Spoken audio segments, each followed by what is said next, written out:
You might want to ask yourself why the entire culture is utterly saturated with mass media entertainment from all sides, while the educational system in America continues its stupefying downward slide since the U.S. government decided to take over and subsidize the public school system. What your government pays for, it gets.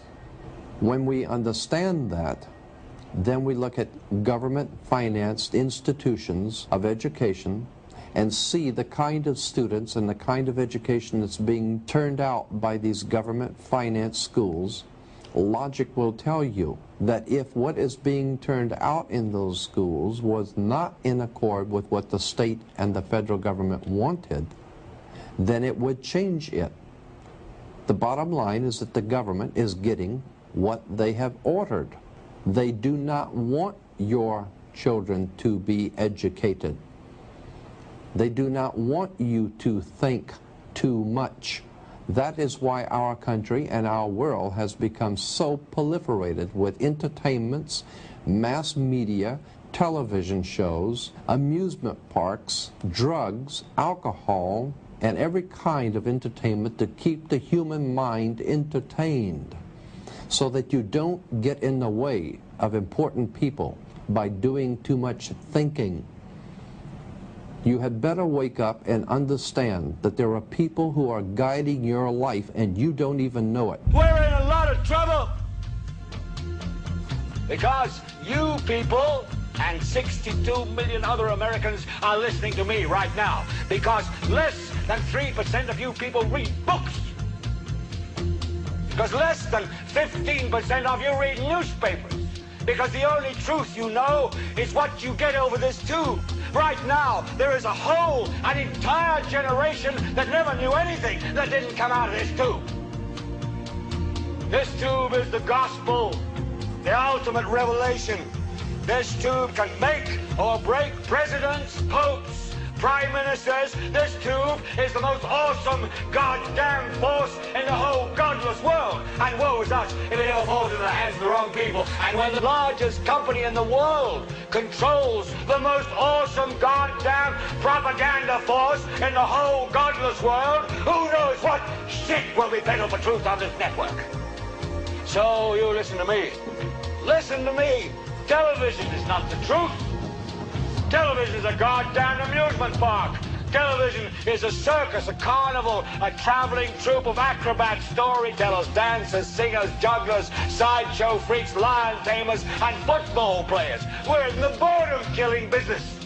But you people sit there day after day, night after night, all ages, colors, creeds. We're all you know.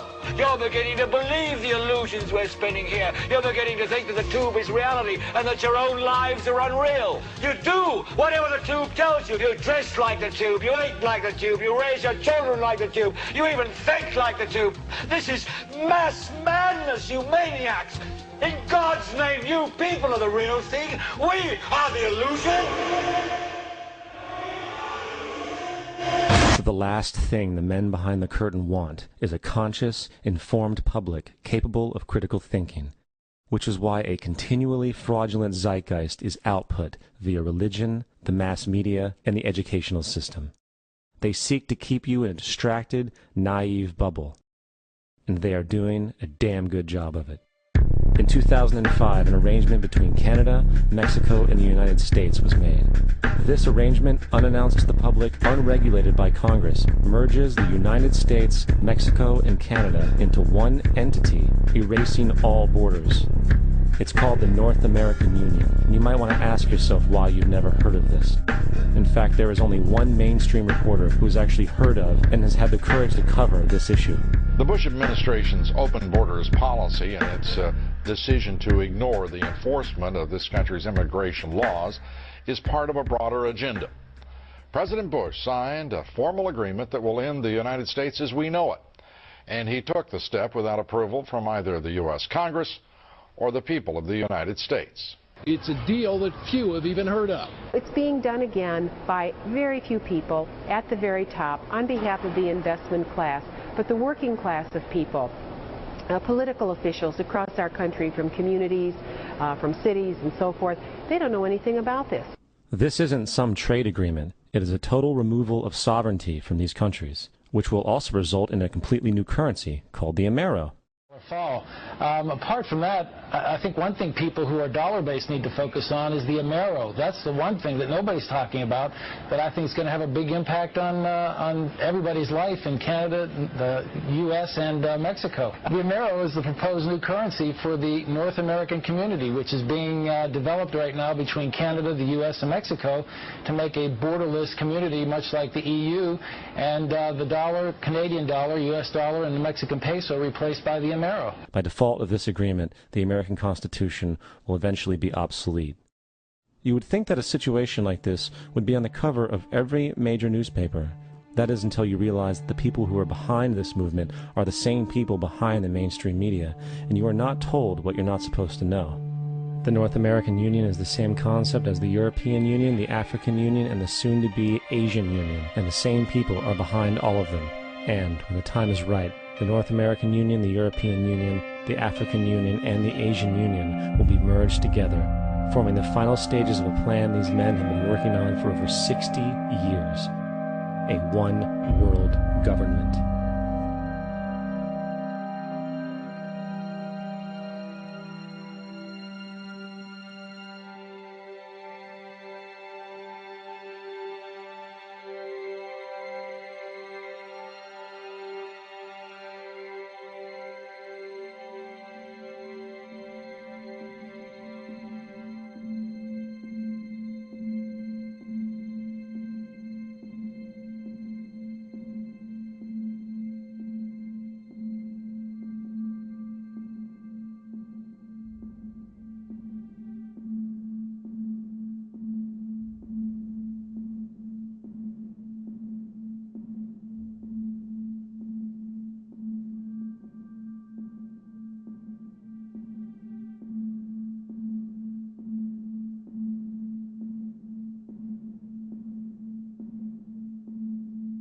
One bank, one army, one center of power.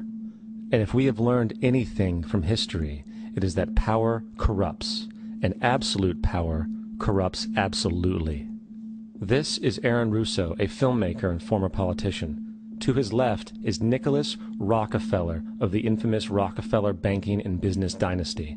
After maintaining a close friendship with Nicholas Rockefeller, Aaron eventually ended the relationship, appalled by what he had learned about the Rockefellers and their ambitions. I got a call one day from an attorney woman I knew, and she said, "Would you like to meet one of the Rockefellers?" I said, "Sure, I'd love to." And we became friends, and he began to divulge a lot of things to me. So he said to me one night, he said that there's going to be an event there. And out of that event, you're going to see we're going to go into Afghanistan, so we can run pipelines from the Caspian Sea. We're going to go into Iraq to take the oil and establish a base in the Middle East. And we're going to go into Venezuela and try and get rid of Chavez. And the first two they've accomplished. Chavez they didn't accomplish.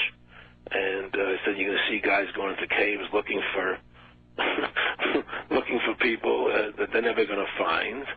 You know, he was laughing about the fact that you have this war on terror. There's no real enemy. He's talking about how by having this war on terror, you can never win it because it's an eternal war.